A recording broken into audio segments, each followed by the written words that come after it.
Hello, everyone. Welcome to the first episode of the Mongoose podcast. This is a podcast I've started in replacement of live streams because, as I've noticed, and I think a lot of you guys have noticed, a lot of the live streams I've done, most in fact, have become giant, cluster screws because too many people on, not enough people with ideas, not enough of a focused topic. So I wanted to start something that's shorter, more concise, and has a much more focused topic with a lot fewer people.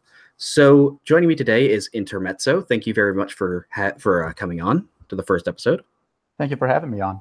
So our topic today is going to be the opioid crisis, mental illness in the modern world. Intermezzo is going to be a doctor soon. He will be graduating, getting his MD or PhD in a few months, and he has been gracious enough to come on and talk about these issues. So the first thing you have said, you've told me earlier that you have witnessed or you have lived near where the AIDS epidemic started in the United States. Isn't that right?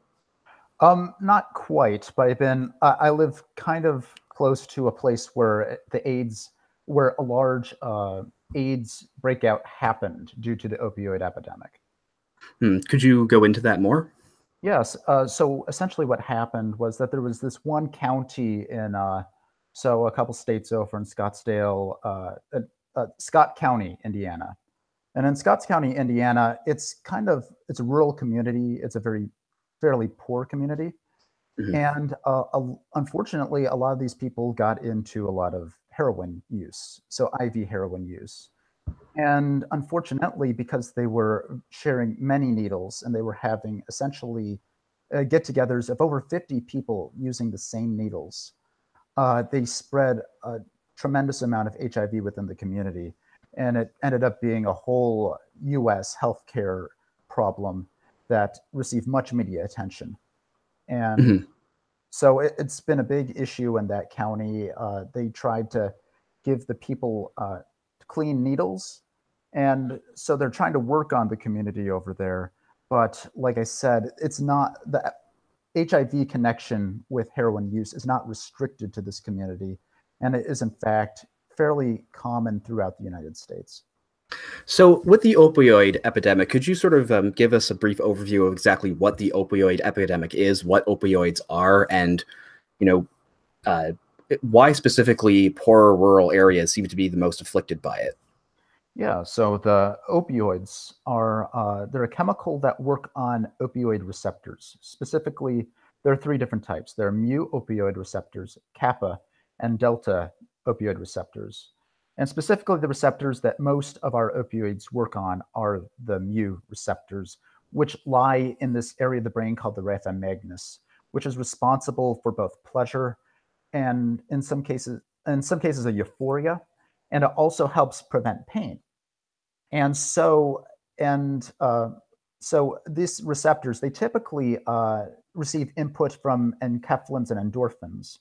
In fact, endorphins are actually named endorphins for endogenous morphine, or which is a opioid. So opioids work on these receptors to help prevent pain and can also be associated with euphoria and other side effects. Mm-hmm.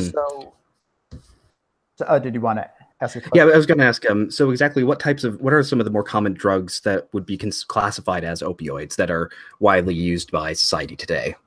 Yeah, so the more common ones are known as morphine, oxycodone, oxycontin, fentanyl. So, and those are some very, very common ones. There are a bunch of other ones, but typically they're all modifications of morphine. And for the most part, although there are some synthetic ones such as fentanyl, which tend to be a little bit more powerful. Mm-hmm. So why exactly does the opioid epidemic seem to be afflicting rural, poorer areas more so than, say, inner city urban areas? Well, I would say it actually kind of affects both in a way. And I think we first need to go on to the history of why are we having so many opioids prescribed. So in the United States, we prescribe, although we are only 5% of the world's population, we prescribe 80% of the world's opioids, 80 to 90%. And a big reason for this was that there was a joint commission of pain control back in the 1995 who essentially claimed that we as physicians were not treating pain well enough. And so they basically instituted a bunch of suggestions which have since permeated the whole medical system. So, for example, they introduced the pain scale and made it the fifth vital sign. And they tried to get physicians to get zero pain because pain, in their view, was pathological and should be eliminated at all costs. Mm-hmm. So physicians tried to turn to different pain medications to go control pain. Now, different pain medications have different side effects. So, for example, there's a class of pain medications known as NSAIDs, which we use quite frequently. That's like ibuprofen, Advil, aspirin in high doses, I guess. Those are classified as NSAIDs, which are very good, but unfortunately they come with side effects such as stomach damage, but perhaps more importantly, kidney damage. And in our country, where we have a huge burden of kidney disease, you can't really use them on a lot of different patients for pain. Mm-hmm. Tylenol is also another good drug, but that comes with liver side effects. But what people thought about drugs that are opioids was that they had remarkably few side effects compared to the other ones. And so physicians tended to use those more often for pain management. Now, Okay. it's not, yeah. So that's in essence how opioids became almost vastly overprescribed in the United States, was because there were these measures driven to increase the amount of opioids given by physicians to surgical patients and to people with other types of pain. Mm-hmm. So again, why do you think it's usually associated though with smaller rural communities as opposed to other drugs? Because that's generally the image I get, or the narrative that I hear, that it is something that, you know, really affects these sort of small, like Appalachia country communities. Do you think there's more truth to that, or what are your thoughts on that?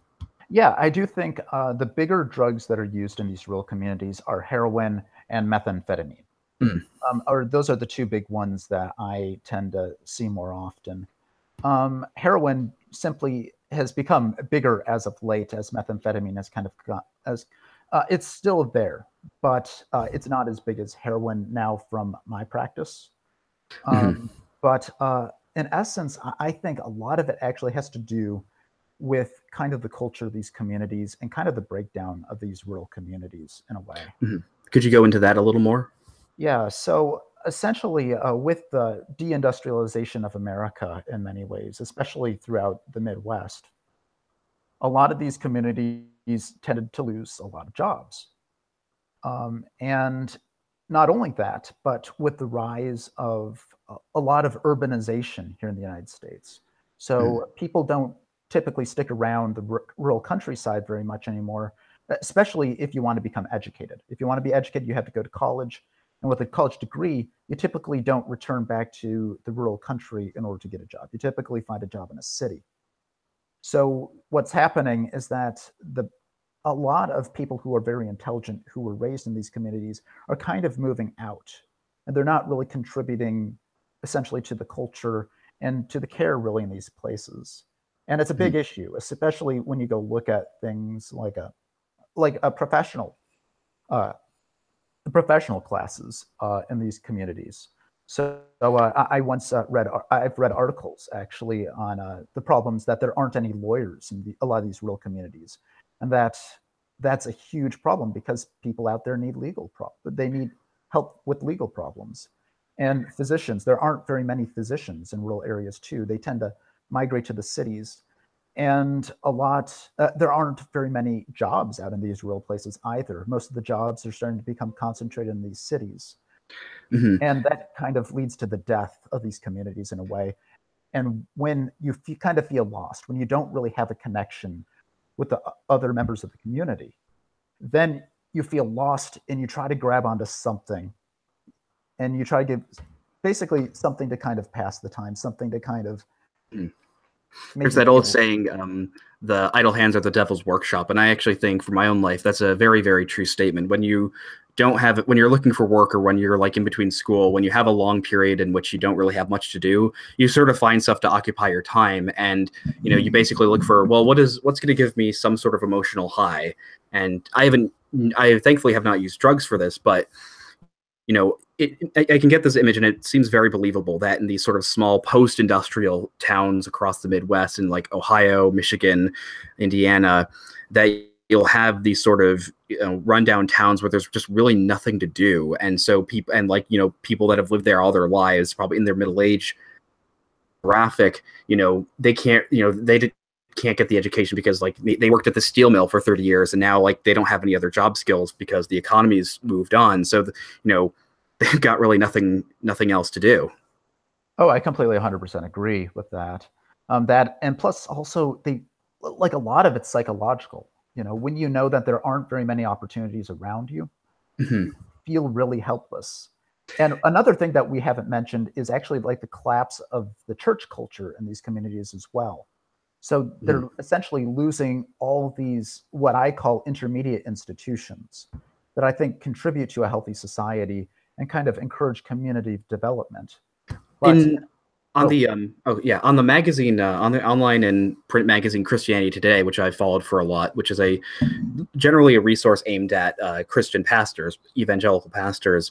There's been a lot of articles in the past year or two focused on outreach to rural communities, because there's been so much of a focus on sort of, you know, multi-ethnic, multi-site churches in urban areas, because that's where the large population centers are. That like there's sort of this feeling of guilt now that they're looking back at these small rural areas, which used to be sort of bastions of American Protestant Christianity, you know, the small little white wooden church that everybody knew each other at and like everybody would go to church there. That's sort of gone away. And, you know, because of those collapses of those institutions and communities, you know, drug use is rampant. And a lot of them are like, we need to outreach these people, not just because, you know, they need to hear the gospel, but because we can see how much secularization and abandoning them and neglect by the rest of society has, you know, negatively impacted them. Because again, you get this idea that they probably feel so left out by the, you know, progressive coastal cities. And in a lot of ways, maybe that could explain why they, by and large, voted for Trump, because he was so much of the anti-establishment of what was going on in America, the sort of Obama progressive Democrat coastal establishment. Oh, I 100% agree. That's the reason why they voted for Republican, because they don't see a return on their investment necessarily. So when they pay taxes in, they don't see help coming back to their communities too much. And and I don't, to be honest, I don't know exactly where the money is going from the federal government and if a lot of money does go to these communities, but whatever happens, it's not very effective. So, and like I've worked in a county where, in essence, there are very few physicians, and there are actually counties throughout the United States where there's not a single physician in the entire county. It's terrible. But you go, like I worked in this one county where, you know, people talk about food banks and food shelters, or food banks, where they will have 2 food banks in the entire county, and each food bank is only open once a month. And so imagine like what that does for poverty. You know, when you think about cities and they have a lot of different food banks, but you go out to these rural places where they just don't have the supports. And I don't even know if it's feasible to go have government supports just because of the distances involved.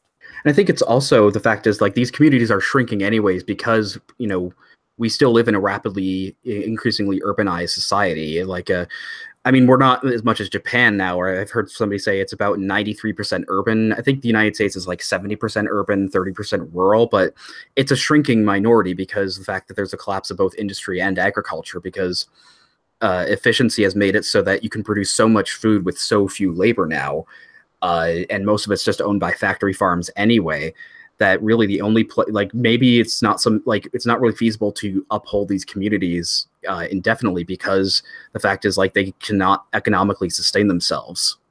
Yeah, and actually that's a big that's a whole different issue entirely.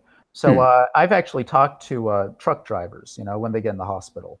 And I'll go talk to them about, you know, about their life and how. Could I interrupt you for 1 second? They've said you're being a bit quiet. Is there a way you could turn up your microphone? I can. Oh, that's better. That's better? Okay. Yeah, that's better. Thank you. Yeah, so like I've talked to some truck drivers when the hospital, when they come in with their issues. And I remember talking to this one truck driver, and he was telling me about how he actually grew up on a farm and about how it was a great place to grow up and all that. But what happened was in the 1950s or 60s, due to the Red Scare, the United States, in their efforts to try to curtail communism, they ceased exports on food to the world. Mhm. And so what happened was somebody else kind of filled the void in that market. And there was an excess of food production in the United States that they couldn't sell abroad. So a lot of these farmers had a lot of extra food, but because of the extra food, the prices dropped. And so they had to sell off their land. And And that's that always the resulted, problem with yeah. agriculture is that, low prices are usually good for people because low prices in food is good for everybody else because a necessary item for living is very cheap. But the problem is that's always bad for farmers because then they can't really make any money. And despite having all that food, a lot of them were starving. This is especially a big problem in the late 19th century and early 20th century when you had the rise of early industrial farming and the majority of people stopped being farmers, even though in 1870, still about half of America, or I think it was 70% of America in 1870, when America was already a rapidly industrializing nation, 70% of the population still subsided on agriculture largely. But, that's why there's this sort of joke in history that the only time farmers are ever doing really well is when there's a war, because then the government subsidizes them and they have like constant demand to keep prices artificially high because they have to feed the troops. But, that's the difficult thing because, and I think ever since then, throughout the 20th century, most governments in the West today heavily subsidize farming so that they can actually make a decent profit off of farming because it's so cheap now because of industrialization and technology. Yeah, that's true. We do have a large excess of food, not only within the United States, but across the world. I think that we produce enough food worldwide to feed about 14 billion people. The United States alone? Not the United States. I think Okay. that's worldwide production. Okay, yeah. It wouldn't surprise me, though, with the US, though. Yeah, it wouldn't surprise me. Well, maybe 14 billion would be a bit much, but we could definitely grow more food if we needed to.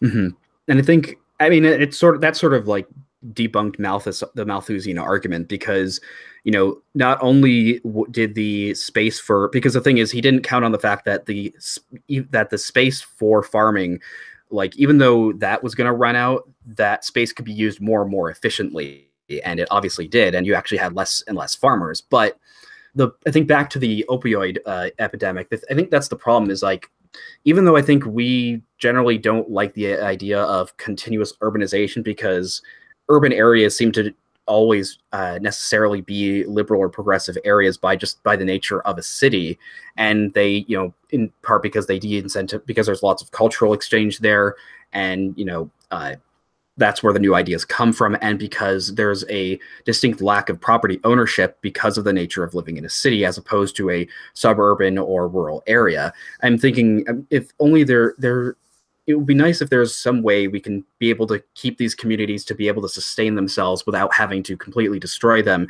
and without having them to be completely reliant on government subsidies, because I really don't think that will be a very wise use of taxpayer money just to prop up like these rural counties in West Virginia or Ohio, to spend how many, Lord knows how many millions of dollars just to keep them there, as opposed to then being able to move into a city and get jobs. Yeah, I agree. It's a challenge though, and that's something I've been wondering about. Like, how do you fix these communities? I know at least in Appalachia that one thing I've been thinking about is maybe that they could do some more like resort type things because it's very beautiful up there. I think that would be very helpful for these communities. But I just you said, I don't know how feasible. And we can't obviously do this for every single small community in the United States. And so I think the problem is again the whole we have a limited amount of money. The U.S. government's already running a massive deficit anyway. What is the incentive to keep these communities propped up as opposed to sort of just letting them die naturally and letting the people just migrate into the cities? And I think that's a legitimate criticism, I think, of wanting to keep these communities alive, as opposed, that's the sort of pragmatic argument as opposed to the sort of ideal. I suppose the idealist view that these are sort of communities that have existed for hundreds of years. They're sort of form a backbone of sort of American, small town American culture. Do we really want them to go away? But And I think that's an interesting topic to talk about. Is like what could be done to help get them self-sustaining. Like what industries could they do besides tourism that could have them be economically viable? I think one big thing is simply due to the rise of the internet. So Mm-hmm. you can obviously do internet from anywhere. You can do website services, and you can do a lot of these things. And I think that would be very helpful for these communities. The issue I have is that for a lot of people who, for a lot of people, they want to go to college, and typically college is typically a college to city pipeline. People Mm-hmm. go. College is essentially it doesn't help people build new businesses per se. It's a way to find employment. Nobody goes to college because they want to build a new business. You wouldn't go how many thousands of dollars into debt to learn how to build a new business, but Mm-hmm. you would to seek employment. And so I think one way, like one thing that might be helpful is to have more online education and simply more online jobs. I think that would be very helpful. And I think you could combine that with the fact that in these rural areas, I imagine housing prices and land prices are fairly inexpensive. Hmm. Both the fact that they're like, decaying areas and, the houses are fixer uppers, and the fact that it's large open rural areas. So that's largely the, influences the cost of housing, not so much the building itself, but the land. And I think that combine that with the natural beauty of the area. And I think you could actually have, maybe you could have some sort of way to get young people after they get out of college to incentive the government. Maybe you could have some sort of incentive to get them to buy property, and they could buy property in these rural communities where they could do internet work. Yeah, you could definitely do that. And land is really cheap out there. You can buy like 35 acres, not a problem, out on a lot of these places. Because I think, I am fairly sympathetic to a lot of ideas about distributism. Again, I'm with the distributist that I don't think the distributism as envisioned by G.K. Chesterton over 100 years ago could be applied now. But I think in the idea of wanting to increase decentralization of the economy as much as possible down to the community and familial level is still something that could be done on some scale or in certain areas. And I think that definitely the fact that people can do jobs online is part of that. I think the other thing is you could do it where they could incentivize factories to be built in the countryside again. Yeah, I think that's also good because, like I said, factories require large amounts of land, and the land's cheap out there. And I think that would be useful. This is another issue, though, I do have about Your microphone's popping a bit. Okay, is this better? That's good. Yeah, that's good. So another big issue is that the gas prices. You have to worry about transportation, and if gas prices inflate too much, that's also going to hurt people out in the country. Yeah, because it's going to hurt everybody because of the fact that it's not so much the idea that we're going to run out of oil and we can't operate trucks anymore, but it'll get to the point where, like, what happens if oil gets to a price in which it's so expensive, it's too expensive for trucks to transport food from the farms into the cities, and I think you're going to get some massive economic problems. Yeah, but it won't be as big a deal in the cities because you have mass transit. Mm-hmm. So 1 gallon of gas goes a long way in a city. It doesn't go quite as far out in the countryside, and especially when you need to drive all over the place for services.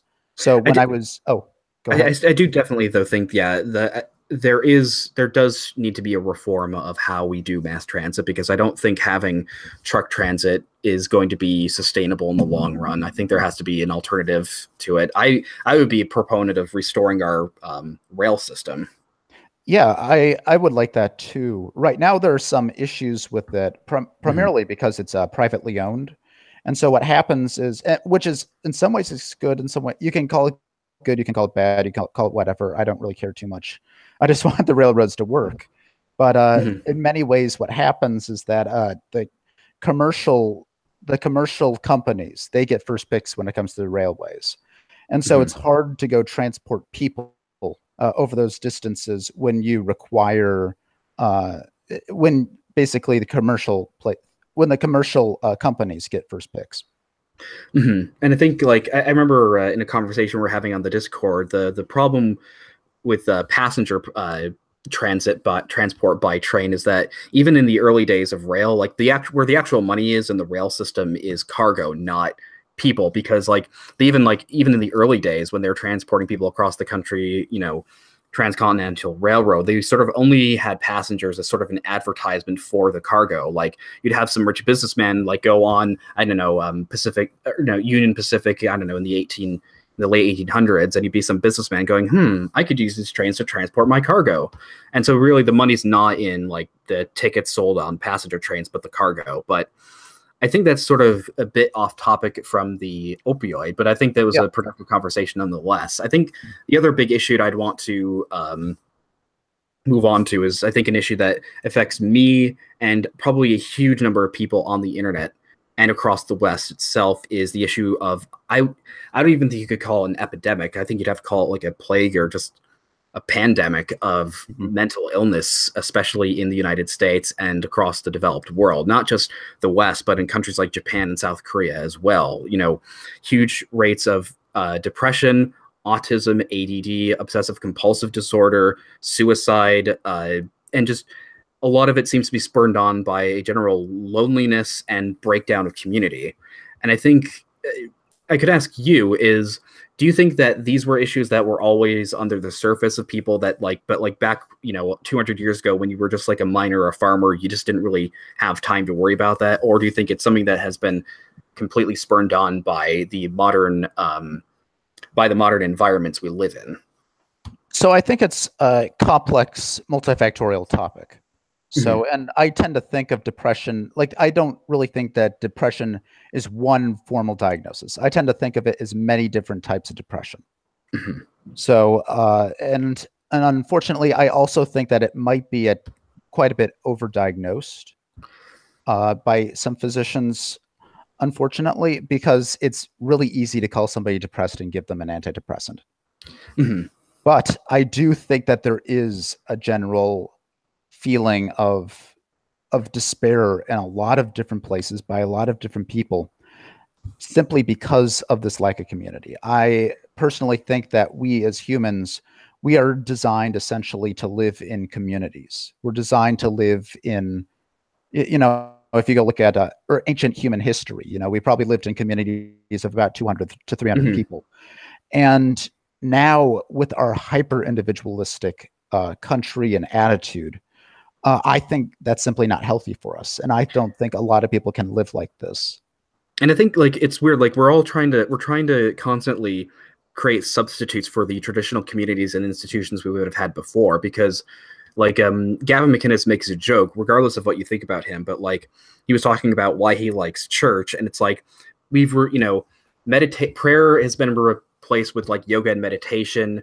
Confession has been replaced by going to a psychologist, to like a psychiatrist, and this sort of community has been replaced by just trying to find any community you can find. And I think although online communities exist, and I think they can help a bit, it's not the same as a real life community, because I felt like, as somebody who I do deal with a lot of these sort of mental issues as well, I found like having a actual like small group church community through my local church has been an absolutely amazing experience and has been great benefit to my life. Like having people who, you can genuinely talk to about issues that share your values and who genuinely care about you is like unbelievably helpful to a lot of people. And I think, especially as Christians, Catholic or Protestant, it's really important to be able to use the church as one of its intended functions is a center of community. Now, certainly I don't think that's its primary focus. It should be to worship God, but it is something that provides a huge benefit to people, having that local community where you know people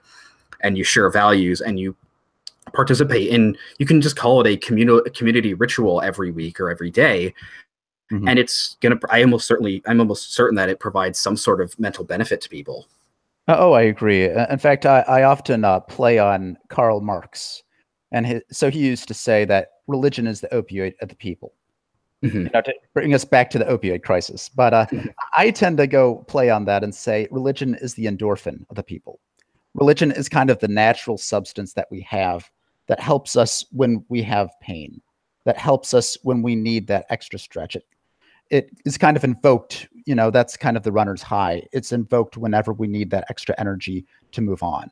But unfortunately, what we have today is that we have all these pathological ideologies kind of co-opting this need for religion. And they're kind of like opioids in a way, as in they're a substitute for religion that in many ways is pathological.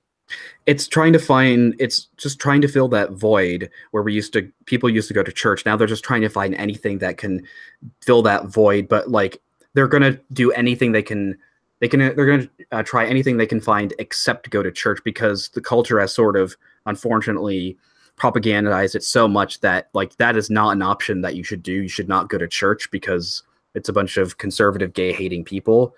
And, it's really sad, because I think a lot of people would probably find, even non-believers, if they would just go to, a good church that has a good focus on community, they would find it probably was the best thing that could answer those issues in their lives, because it provides that community. It provides some sort of sense of higher purpose. Yeah, I agree. This is a question I have is, so we live in a hyper individualistic society. I'm trying to wonder, when did that kind of seep into the church? I think that, well, the church is one thing. For society, it's another. I think certainly a lot of these ideas, I don't think you can explicitly blame Martin Luther. I think you can, I understand the criticism that like his idea that it's, because one of the big things about Protestantism is it's a very individualistic focused religion, especially in like the Reformed traditions like Calvinism, because it's purely about you and God. And whereas, as opposed to Orthodoxy and Catholicism, I remember listening to a talk by an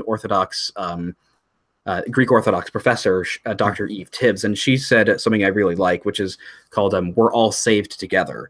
And then you think about that with the sacraments. And even though I'm sort of on my own spiritual journey myself, not knowing if I'm going to stay evangelical or become Catholic, I do appreciate the idea in Catholicism that you participate in each other's salvation by praying for each other, by, you can have faith in God, which is you and God, but communion requires a priest and you, so it's multiple people. Baptism requires you and another person to baptize you. And, reconciliation, confession requires a priest to talk to, and, you pray for the dead and you ask people to pray for you. So there's this huge emphasis on you're never alone when it comes to your faith in your faith community, as opposed to, well, it's just about me and God. And I think that is a genuine criticism. I don't know how much it really relates to the issues today, but I think the issues really that we can see today definitely started in the 20th century, where because the secular culture around the churches became increasingly individualistic, especially with the onset of moral relativism, because I think that's the crux of the issue of modernity. That's the cause of all these symptoms of modernity, I think, is the idea that, well, there is no objective standards of morality or meaning. I create my own meaning. I create my own morality. I create my own reality, and it's all about me. I'm the center of the universe. And I think like an old lady at the RCIA she said she heard the best description of hell by a priest once, and it was, if you think that way, then you're going to get your wish, and that's what hell is being completely alone and you being the only thing in existence. And I think, as we can see today, it's making people miserable. Yeah, I think, and this is largely connected to materialism as well. I kind of wonder if this moral relativism is due to the fact that people simply believe that the material world is the end-all be-all, and that all what matters is material pleasure. And when material pleasure is all what you need, it's so easy to kind of basically pursue an activity, not because it helps you to build a relationship with another person, but because it is a hedonistic pleasure in and of itself. It's instantaneous gratification. And you see that with food, pornography, video games, and just sort of the pop culture we have today, in which it's pure stimulation of the senses, whether it's, food, sex, or just like wanting to see something colorful and, exploding on a screen. And it's like, there's nothing wrong with video games and movies, and there's nothing wrong with those in a certain moderation, but people are just using that to fill some sort of void that, they don't get any, that you could get through actual, discipline and working towards it. Like, it's a difference between that and like reading a book, where you read a book and I always feel like some sort of edification, like I did not waste my time reading a book. Whereas even as much as I like a lot of video games, I've never really played a video game and felt like I'm glad I spent all those hours doing that. I felt like I got something out of it that will last. I've never really felt that. Yeah. How I know one thing that I've always thought is that maybe this world that we live in right now is almost too easy, and that it makes it much more difficult to kind of build that self-determination and that self-control required for these deeper thoughts and deeper ideas. And what do you think we can do to kind of help promote deeper ideas in the future? I mean, I think that's the really difficult thing, because my view on this is that you can't convince people to do it. You have to you have to be able to help them convince themselves to do these things, because it is really difficult to, and again, I've struggled with this myself, that, to go and do the work that's required for the, long-term and ultimately beneficial gratification, like studying, working out, dieting, and all that, as opposed to just, relaxing and doing whatever, feels good in the moment. And I think it's something that, I don't really know exactly how we could break people out of it, as opposed to just keep telling them that it would be worth it in the end if they did these things, or give them an incentive to not do them. But the interesting thing I've noticed is that when you badmouth or criticize a lot of these things, you'll notice people get incredibly defensive, like addicts. Like, if you criticize like pornography, people will come out of the woodwork and like start screaming at you. Especially if you criticize marijuana, which, regardless of people's stances on it, like I've never understood, or it's always astounded me. Like there was the debate Steven Crowder had with Joe Rogan when he was on his show last year, where like Steven Crowder was like asked, like, if there's an issue by Joe Rogan, is there an issue that you really don't care about? And Steven Crowder said weed, but his caveat was, I wish people would stop saying it cures cancer and like is like magic. And Joe Rogan like just went off on had like a half-hour or 45-minute debate about weed. And it's just like, you can tell it's like people that smoke weed, a lot of them are just like so defensive about it. Like, it's become their entire life. It's like you're criticizing a drunk for drinking too much. Oh yeah, because people don't want to feel judged, especially in our particular society, where judgment is kind of foreign. People aren't really judged in our society. In this live and let live, unless you're a conservative Christian. Yeah. But we kind of have this live and let live society, and maybe this is why I'm a little bit more tolerant of it, because I know my parents, they expected a lot of me, and so they expected me essentially to. So when I was in elementary school and middle school, they would yell at me if I got below an A-. They would basically punish me if I got below an A-. And later on, the expectations got even higher and higher and higher, which, although, you might think, oh, that's cruel to do to a child. Right now, when I'm going to be fairly successful throughout my life, I think it's very helpful, and it helps build that sense of both determination, and it builds that sense of you can go wait and go do something that might be more difficult to do, but will inevitably lead to a better consequence overall. Yeah, and I think the other thing that's really disturbed me as of late is, like, I'm now noticing this is the whole sort of people substituting, and this is related to instant gratification as opposed to long-term success and benefit, is people replacing having children with having pets, because certainly pets are some sort of responsibility, but I think any parent would tell you that flat out that, yeah, having a dog, as much as responsibility as that can be, and I know from having a dog, it's nowhere even close to the responsibility of having a baby.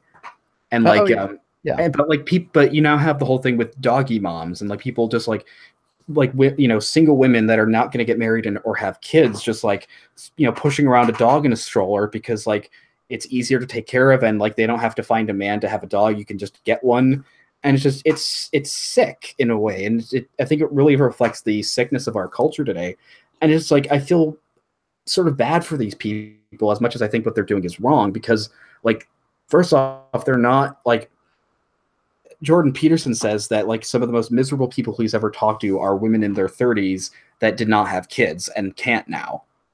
Mm-hmm. Well, it definitely is a child substitute in many ways. I feel like we as a people, like we obviously evolved to care for children. Yeah. And in our society, where we essentially are told that having children, that you shouldn't do it until you have enough money to have one, which in many regards I think is a very good idea. And we're also told, however, that if you have a kid, you're going to suffer because of it. It's not going to make you as happy as it should. And you see all these articles about the child-free life and all that. Yeah, and I think the other problem with it is the fact that like it's bad for you in the long term for retirement, because normally the people that are supposed to take care of you are your kids when you're older. I mean, Social Security is usually not really enough to have a comfortable retirement. Yeah. But like, and just losing that support group, and we are, and just even the idea, like I wouldn't really call myself like a white nationalist. I wouldn't consider myself part of the alt-right, but I do think there is something to continuing like your personal lineage, like the idea that so many thousands of generations have existed to make you, and because of your own convenience, you're just going to end it there. Yeah. Well, I had a few people in the ICU this morning when I went and rounded it on my patients. Mm-hmm. And I will tell you, not a single one of them really gives a damn about what they did in this life. Nobody really cares about what accomplishments you made, or about all the fun time that you went drinking with your friends, or any of that. What they really care about is their son or daughter by their side. They care about their husband or their wife. They care about the people who matter more to them than anybody else. Because at the end of the day, the world is really a small place. And what really matters is the relationships we make with others. Mm-hmm. Very well said. And I think we can move on then to sort of talking about like what could be done to help address these issues. Because I think even though we sort of got a bit off topic of the mental illness, I think we can sort of agree that a lot of these things sort of just come from the environment we live in, where, we're online most of the time, staring at computers all day. We're not interacting with people on a real level anymore. We're not educated really on how to interact with people properly as well. And just, increasing loneliness and anxiety, and just, I think the media definitely plays a role in that, because, I've heard like people say, like, I think Stefan Molyneux was talking about this, where like there's psychiatrists, psychologists that are saying like they have an influx of patients who are like paranoid and like going crazy because of Donald Trump, because they're terrified of him because of what the media is saying. Yeah. I think first of all, what we need to do is, one thing that I think that we've lost is the art of conversation. And what is the purpose of conversation? So one thing that I know I've been working at is when talking with a person, conversation is really not about debating them. It's not really about talking to them. It's more about trying to clarify what they're trying to say, trying to clarify the thoughts in their head. And it's very much a back and forth. And I would say it's actually even more than that. I think for me, there's a fundamental sort of benefit, or you sort of desire to have a conversation because it's an interaction with another human being.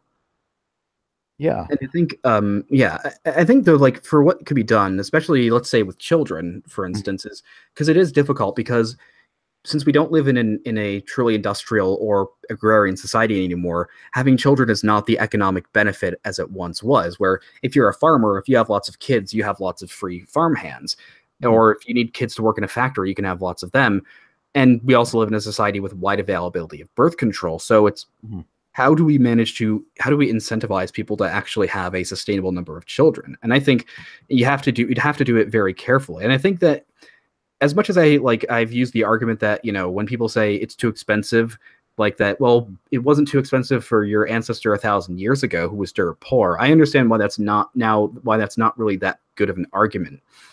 But I think it would be very useful. I would be happy. I would be full on board if the government decided we want to subsidize having kids. Of course, they'd have to do it where, because if they just did that, then that would encourage more single motherhood, which is a horrible issue these days. Married couples that have kids, I think it'd be useful if like the state just gave them like, here's $50,000 for having a kid. And I think ultimately that could be some sort of benefit in the long run, because the child is going to be a taxpayer. Yeah, no, I think that might be useful. There's also, so that's kind of more of a positive incentive. You give somebody something. I was kind of wondering if we do the opposite, where we simply tax the hell out of you if you are basically a double income family with no kids. Yeah, that And would be a good idea as well. Relieve the taxes as you have kids. Or yeah, that, or just like, I think it would be even better. Like, I think people could get an even more tangible benefit than a tax cut if they just got a straight up like check for $50,000 after their baby's born. Because, but I definitely like that idea of like, if you're like a child free couple, like they double your income tax.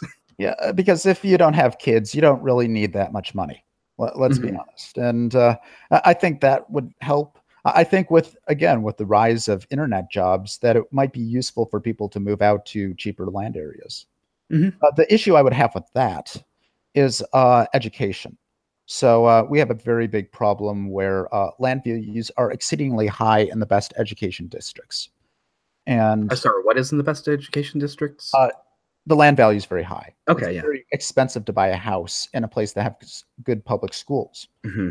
And so like growing up, I lived in a place that didn't have very good public schools. And so I always had to go to private school. But that's one of the reasons why the land value was a bit cheaper, because people want to live in places where they know that their child is going to get a good education.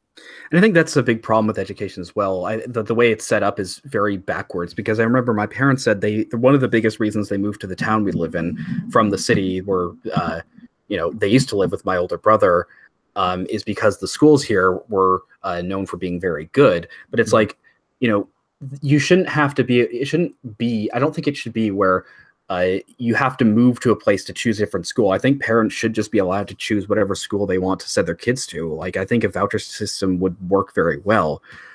Because what we had was something called the urban suburban program, where kids from the inner city, where it had really, really terrible schools, would a select number of them, like 5 to 10 of them, will be able to go to school here and get an actual education. The thing is, though, that's not a long-term solution. It reminds me sort of that sort of immigration with gumballs analogy, where, even if these schools took in all of these students, it wouldn't deal with the problem, because then you can't really fix that cultural issue, because it's a cultural issue that deals with the breakdown of society in these inner cities. Yeah, no, I agree. And like, that is not a solution, I think. In many ways, if you bring a lot of these children to places that have better schools, are you really increasing the quality? You might be increasing the quality of the kids' education, but you're also bringing down the overall education as well. Yeah, and also, like, I can tell you that, like, of the fights that would break out at my high school, almost 90% of the time, the ones like the actual like big fights, like people like throwing each other, it was the people from the inner cities. Yeah. I think, like I said previously, it would be nice if wealthier people had more kids. I think that would solve a lot of problems, because then they would have an incentive to care about the future and to care about education and about these institutions that promote civilization in the long term. And I think that's the thing, right, is with children, is that sort of inherently gives you this incentive to make society better for your children. And the thing is that I've noticed is, like, looking at like those who choose the ascetic life, monks, nuns, and priests, is there's like I've thought about, like, what's the difference between them, because they don't have children, they don't get married, versus people in the modern world who don't have, an old feminist that encourages young women not to do the same. And I think it's because a priest is celibate, but he's never going to encourage people like not to have families when they can, And I think it's because even then they still have an incentive of the future. And I think one of the nice things about this sort of traditional mindset is you have the sort of reliance, or you feel like you have some sort of responsibility to the past, to your ancestors, to sort of make good on what they provided for you. Because one of the reasons I'm better off than most people my age is that I don't have college debt, both because I got a scholarship, commuted to college, and my grandparents have saved up a large amount of money, and their philosophy is to spend their inheritance on their kids and grandkids now, so they can enjoy them using it. And so that sort of gives me an incentive while they're still alive. Like, I feel bad, like, not, that I haven't found stable work yet, I'm trying, but Mhm. like I want to make good on the fact that they spent a good amount of money on my education. I want to like be able to make it up to them, as opposed to if you're just completely alone and you only care about yourself, you have no incentive to really do anything. Yeah, no, and actually my family did something very similar where my grandparents helped fund my education as well. And Mhm. they helped out a lot of their grandkids. Now, granted, I come from a very large family. My mom is one of five, my dad is one of six, Mhm. which is actually very helpful because I always had relatives around to go help take care of my grandparents before they passed. Mhm. But another thing you mentioned was about the nuns and the priests, and this might be a topic for another podcast. But Sure. one interesting topic that would be very interesting to discuss is the notion of vocation in our Mhm. society, and kind of how we have almost in our society have completely abandoned this notion of vocation. Mhm. Do you mean specifically for religious orders or? Not even religious orders, just for anything in general. So people don't dedicate their lives to anything very much anymore. Mhm. And I think that's where I would like sort of criticize the sort of meritocratic, egalitarian notions we have in our society. I think I certainly, understand the criticisms of having a sort of rigid hierarchical structure with an aristocracy. Because you could have a situation like the situation. The reason why it's criticized is because you'd have the situation in which somebody is very successful, but they can never like move past that and really benefit society because of a rigid, class structure. But I think that on the opposite end, you basically have it where people have no like real understanding of loyalty to a trade or to like anything. And like I think that and they don't really have any sense of belonging either. Like if you had this idea, like, you're in this group or class, like this is going to be me being very anti-individualist, I guess, for a moment. But I think Yes. the point is like if you have some sort of notion of this is who I am, this is what I am, and there's lots of people like me in this, circumstance, not your sexuality, race, or whatever, but I think more like your actual vocation, job, your skill set, Yeah. I think that's why I've always sort of looked fondly on the guild system, regardless if it could be implemented now. It was essentially designed as a way to have it basically be you're part of a long-term community of people that have dedicated their lives to, like, let's say blacksmithing or making jewelry or carving wood, and I think that provided a good amount of community to the people as well. In addition to the church and in addition to their local families. Yeah, no, I agree. And that's actually one of the reasons why I'm choosing medicine as a profession is because I view it, I could have actually done a lot of other different professions that make a lot more money than medicine does. Mhm. But medicine is kind of my way of contributing to a community in a very unique sense. And it's something that I truly enjoy. It's actually something that a lot of members of my family do. And it's Mhm. something I could see myself doing past retirement, easily past retirement. And Mhm. so that's one thing when I was looking for, okay, trying to pick what kind of job I would want to do, was trying to come up with something that I believe would be something that I could dedicate my entire life to, that I Yeah. could truly respect. And I think, I'm trying to find that myself Yeah. because I'm a historian by the education I got, but it's sort of difficult finding those jobs. I've heard, though, a lot of these like historical houses and museums are going to be hiring a lot more people in the coming years because a lot of people are retiring. So Mhm. I hope I for luck on that. And I think, though, as I think we can start wrapping up Yeah. with the family thing, I definitely agree with you there. Like, I had a very nice intact family on my mom's side where most of the people on my mom's side of the family live within 5 minutes of each other in the same town. And it's just like, yeah, you have to go to a lot of sort of annoying family get-togethers, but you always have this very strong familial bond of they're here we're going to take care of each other. We're not going to fall into petty squabbles or fights. Like that's like, there's no like sort of huge amounts of drama on my mom's side of the family because it's like, there's no way they don't really have any reason to, and they know that it would completely destroy the dynamic of the family where they support each other. Yeah, no, I agree. Family is very important, and I wish it was emphasized more in our society. And I think, that's a good place where we can start wrapping up. Like, I think when it comes to the solutions, I think, there is an amount I think the government could do, incentivize people to own land, incentivize people to have families and children, intact families and children. But I think ultimately this is not something that politics or economics can fix entirely. I think it largely is going to rely on people convincing other people through culture and being able to convince themselves. And I think that's sort of what I want to talk about on these podcasts, is have these sort of focused issues. And I think for this one, so thank you very much for coming on, Intermezzo. Oh, thank you very much for having me. Please feel free to invite me anytime you have an episode. So thank you very much for joining me, everybody, on the first episode of the Mongoose podcast. I am Fritz Imperial, signing off.